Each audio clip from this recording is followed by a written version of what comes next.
तो जी नमस्कार दोस्तों, आप लोग देख रहे हैं बीडी भोजपुरी। और आप सभी को बता दूं, खेसारी लाल यादव जी का बहुत ही कमाल और शानदार फिल्म, सबसे महंगी फिल्म रंग दे बसंती, जिसका आप लोग काफ़ी ज़्यादा इंतज़ार कर रहे हैं। जिसका टीज़र आप लोगों ने देखा है और जब से देखा है तो आप लोग ट्रेलर का इंतज़ार कर रहे हैं। तो रंग दे बसंती फिल्म का ट्रेलर तब आप सभी को देखने को मिलेगा। तो इस पर न्यूज़ भी काफ़ी कम बन रहे हैं। कारण ये है कि इससे प्रोड्यूसर थोड़ा सा भी वीडियो क्लिप जो भी यूज़ करता है उसे कॉपीराइट स्ट्राइक देते हैं या फिर चैनल ही डिलीट करवा देते हैं।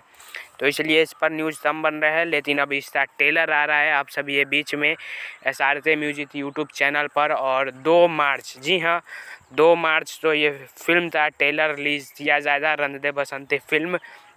और 22 मार्च तो आप सभी ये नज़दीकी सिनेमा हॉल में ये फिल्म देखने को मिल जाएगी। तो आप लोग तैयार रहिए, ट्रेलर बहुत ही धमाकेदार होने वाला है। खेसारी लाल यादव, रति पांडे और भी कई सारे स्टार कास्ट आप सभी को देखने को मिलेंगे। और आप लोग इतना एक्साइटेड हैं इस फिल्म के लिए। भोजपुरी की अब तक की सबसे महंगी फिल्म है ये, तो आप लोग ज़रूर कमेंट